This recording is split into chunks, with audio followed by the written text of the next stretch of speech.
Ya, tadi kami menyimak apa yang disampaikan oleh Bawaslu.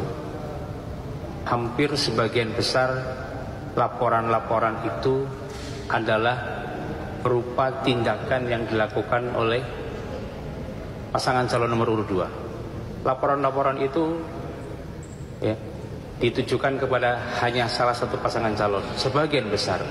Ketika ada laporan pembagian susu yang kasat mata, kemudian kesimpulannya tidak terpenuhi.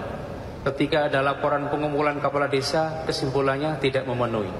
Laporan-laporan itu mengkonfirmasi bahwa ada ketidakindependenan dari Badan Pengawas Pemilu. Jadi Bawaslu seolah-olah seperti menjadi benteng untuk melindungi pelanggaran-pelanggaran yang terjadi. Jadi kalau kami bercanda dengan Mas Ari, tidak hukum tanpa pengecualian. Rupanya hukum itu pengecualian untuk pelaku-pelaku pelanggaran itu. Sehingga tidak salah kami datang ke Mahkamah Konstitusi untuk mendapatkan keadilan dan kepastian hukum. Kecurangan itu terekam, ya, terekam secara jejak elektroniknya juga ada, tapi di tangan Bawaslu itu bukan suatu pelanggaran. Dari sisi itu kami sedih. Hukum menjadi alat pembenaran. Nah, oleh karena itu pun kalau soal bansos yang disalahgunakan seperti itu dilapor ke Bawaslu pun hasilnya setali 3 uang. Makanya kami berharap ya di persidangan sengketa hasil ini dengan argumentasi pelanggaran-pelanggaran yang jelas, bukti-bukti yang jelas, Mahkamah menilai dan menimbang dan di akhirnya nanti mendapatkan putusan yang seadil-adilnya. Oke. Kalau ada pertanyaan boleh. Saya Pak. Ya. Itu dulu deh yang depan. Sebelumnya kan sudah paslon THM sudah. Iya, saya Amel Pak dari Tempo, mau bertanya sedikit. Sebelumnya THN mengungkapkan bahwa ingin mengajak Bu Sri Mulyani dan Bu Risma sebagai saksi. Nah, sekarang kan bertambah jadi 4, ada Menteri Perdagangan dan Menko Perekonomian. Mungkin bisa dielaborasi apa alasannya mengapa kok bertambah jadi 4? Terima kasih. Ya, terima kasih. Jadi kami secara resmi sudah memasukkan surat untuk minta Mahkamah Konstitusi mendengarkan keterangan, memanggil lalu mendengar keterangan dari 4 menteri ini. Kenapa pentingnya 4 menteri ini? Karena 4 menteri ini mengetahui langsung tentang hal-hal yang terkait dengan apa yang kami uraikan di permohonan kami. Misalnya pertama, Menteri Keuangan. Di situ kami ingin menanyakan dan mungkin nanti melalui Mahkamah Konstitusi tentang anggaran bansos ini. Bagaimana bansos ini bisa melonjak di 2024, itu anggarannya dari mana? Apakah memang sudah disiapkan?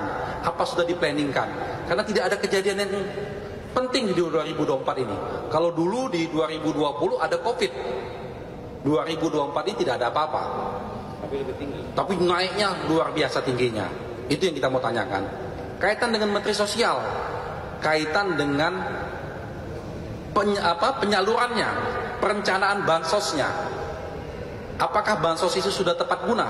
Kita semua setuju bahwa bansos itu penting. Tapi kita tidak setuju kalau bansos itu dipolitisasi. Sehingga orang yang menerima tidak berhak menerimanya. Hanya karena untuk ingin menaikkan suara paslon tertentu. Lalu yang ketiga, Menteri Perdagangan. Kita tahu bagaimana banyak sekali laporan kami tentang Menteri Perdagangan yang menggunakan fasilitas negara. Terang-terangan mengatakan bahwa ini bantuan dari Jokowi. Terima kasih kepada Jokowi. Kita harus dukung 02 segala macam, itu sudah kami laporkan juga ke Bawaslu. Lalu terakhir tentang Menteri Airlangga, ini juga hal yang sama seperti dengan yang dilakukan oleh Menteri Perdagangan Zulkifli Hasan. Itulah yang kami minta melalui Mahkamah Konstitusi, semoga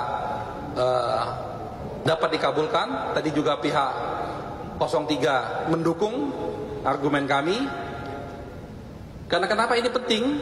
Karena inilah nanti mengungkap semua tabir-tabir. Kalau tadi ditanyakan kenapa tidak kita yang menghadirkan, nah kita tidak punya kemampuan menghadirkan mereka, ya. Kecuali kalau nanti kita sudah jadi presiden, bisa kita hadir mereka.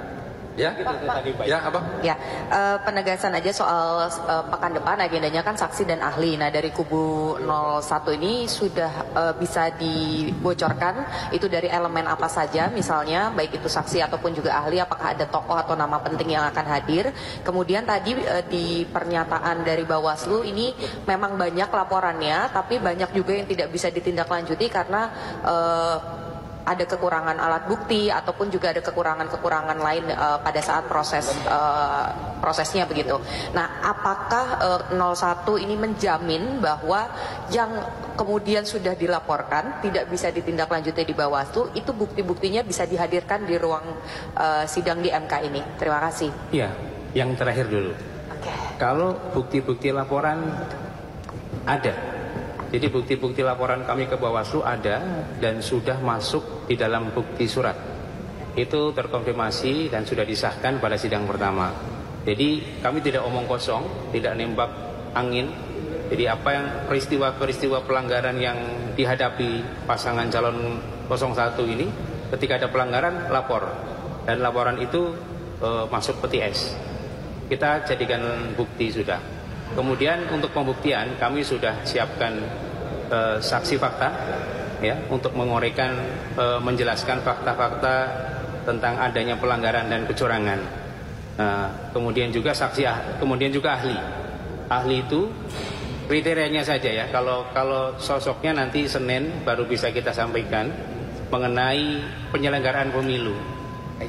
Kemudian hukum administrasi, kemudian IT, kemudian mengenai politik anggaran, pidana pemilu. Nah, kemudian nanti ahli-ahli inilah yang akan menerangkan bagaimana dari sisi keilmuannya, apakah itu merupakan suatu pelanggaran atau tidak kita serahkan kepada majelis hakim. Tapi yang jelas dari sisi yang ideal, ketika politik anggaran itu pengaruhnya apa ketika disalurkan atau digelontorkan tidak sesuai dengan mekanisme, tidak sesuai dengan kewenangan yang mencairkan, dan tidak sesuai dengan waktu pencairannya. Gitu. Mengenai jumlah, sabar nanti Senin akan kita publikasikan. Silakan yang lain, Pak. Ya, saya Singgi dari Kompas.com. Yang salah satu yang jadi sorotan kan netralitas ASN. Apa ada kemungkinan dari tim Anies Mohaimin ini mengusulkan agar kementerian terkait itu dipanggil juga, kayak misalnya Menpan RB dan Kementerian Dalam Negeri, kan PJ Gubernur juga menjadi sorotan netralitasnya. Kemudian juga soal netralitas aparat kepolisian gitu. Apakah Kapolri akan diminta dipanggil seperti apa? Ya, terima kasih. Jadi yang kami ajukan tadi 4 nama tadi, yang lain belum kami ajukan. Tetapi jika majelis mahkamah berpendapat ada yang lain-lain yang perlu dihadirkan, kami dengan senang hati untuk menerima. Karena dalam argumen-argumen kami lebih banyak kepada 4 menteri tadi. Satu lagi. Saya Hedi dari Kumparan. Ini mengonfirmasi aja tadi soal permintaan Bapak yang minta di pemeriksaan saksinya digabungkan sama pemohon 2 tadi. Itu alasannya apa ya? Apakah memang ada saksi yang sama mungkin? Karena kan beberapa di petitumnya atau di uraian permohonannya itu kan ada beberapa kasus-kasus yang sama gitu. Apakah mungkin ada yang saksi yang sama atau bagaimana? Ya, sebenarnya tujuan pemohon perkara 01 dan 02 itu untuk efisiensi. Jadi karena objeknya sama, ya, perkaranya sama, jenis perkaranya sama, jadi petitumnya pun sama minta diskualifikasi. Jadi untuk mengelaborasi ahli-ahli yang diajukan itu menjadi selaras, tidak terpisah. Satu tujuannya itu untuk efisiensi sebenarnya, membantu majelis hakim. Kalau saksi fakta bisa jadi ada yang berbeda.